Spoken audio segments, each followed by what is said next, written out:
Detective Comics 992. James Robinson writing, Carmine Di Giandomenico on the art. Batman and Two-Face go storm a Cobra squad inside the museum. The museum. Yes. Oh, which man. leads to Two-Face making one of the Cobra guys rocket launch a giant skeleton or whatever it was. I think it was a giant. Of a Pterodactyl. pterodactyl, There you go. pteranodon.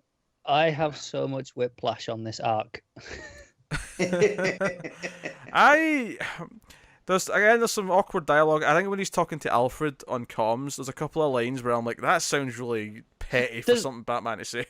Do you know what really bothered me? There's a bit where he goes, "Voice, are you there?" And I'm like, he has a code name. Yeah, it was Penny One for the last 8 years. It's so weird. And I mean, I appreciate it cutting to the other team members. You see Orphan. Although I thought the line of dialogue there was really weird. That whole page was clunky. Yeah, the dialogue was terrible on that page. I liked it they put them in, but when Alfred says, "Oh, and Cassandra Cain," or Orphan as she's now known, I'm like, why are you telling Bruce that? Yeah. What? Just call her Orphan. Captain Exposition. I don't like this issue. It's so overwritten, and like there are so many narration boxes that just clutter up the flow. Well, and then you have that page with all of them there, and it's like, oh, here's a catch up on what they're all doing and helping out, which is cool because that's kind of what the detective book has been. But it was so badly written that I'd rather it wasn't there. I like the relationship with Dent and Batman at play here. Like the trust that goes on. Well, it's worth mentioning that most of the issue is just them storming this museum, and the conversation they had on the way to the museum is kind of what's in the boxes, kind of playing throughout, and that's like 2/3 or so of the issue.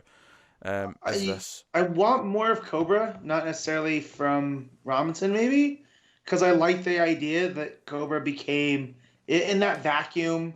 They became more organized, and there's ranks and whatnot. Like, that felt cool. It became more like a paramilitary organization than this religion, But then that just goes and gets wasted.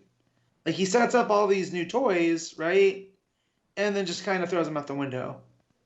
And I feel like we're not going to have to know what those ranks were, and it's just kind of wasted space. Well, there's still more to come, because part of the point here is that they're trying to mind control everyone in Gotham to bolster out their ranks, because they've become weaker. That's one of the points that he makes, is that Cobra's actually gotten weaker in the years up until now, because commanders have went down, because they've been beaten several times by Batman and other heroes and whatnot, and outsiders and Suicide Squads and whatever. So they're looking to bolster their ranks. That's kind of what their main mission is right now.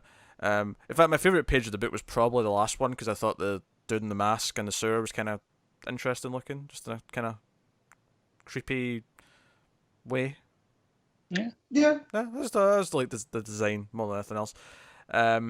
It's probably the weakest issue of the arc. I feel like the last issue set up this stuff with Two-Face, right, and this conflict about him being kind of mad at Dent and all these things, and I feel like this issue did nothing with that.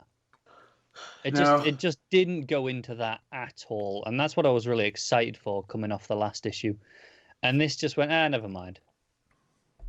That's really disappointing. Yeah, this issue was just action, really, and some awkward exposition and dialogue. Holy hell, Giandomenico draws some short batters. There's the second to last page. There's a panel where they're basically non-existent. They're so short. He's Red Robin. He almost is. Yeah.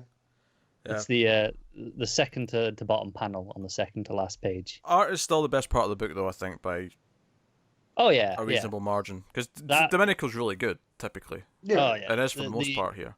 There's a panel with Batman and Two-Face just after all the fighting's happened, and oh my god, the shadows are incredible. Yeah, big sauce. Kind of rough. Yeah, but it was pretty to look at. I will say that the explosions in the museum. I was very upset that fossils were getting destroyed. These damn terrorists. As Gordon says, well, I mean, I know you stopped this attack, but the museum might disagree. Yeah. Yeah. And in fact, didn't who was it? Who let all the animals out the cages at the zoo? It was Batwoman. That was like one of her things.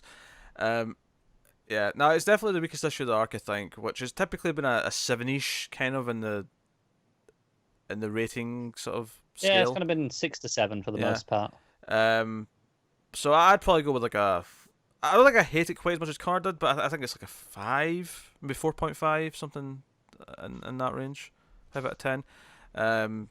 Although in Matt's scale, this is probably still like a 7.5 because he's got a weird, wacky scale that doesn't make any sense. Matt, what you give it? 7.5. Try 8, buddy. Come on, the art alone. Are you serious? No, I give it a 6. Oh, good. No. Just for a second, then I believed him. No, just for a second, I was a little bit worried. What are you giving it, Connor? I'm giving it a 4. I think it's horribly written, but it's gets some points because the art's great.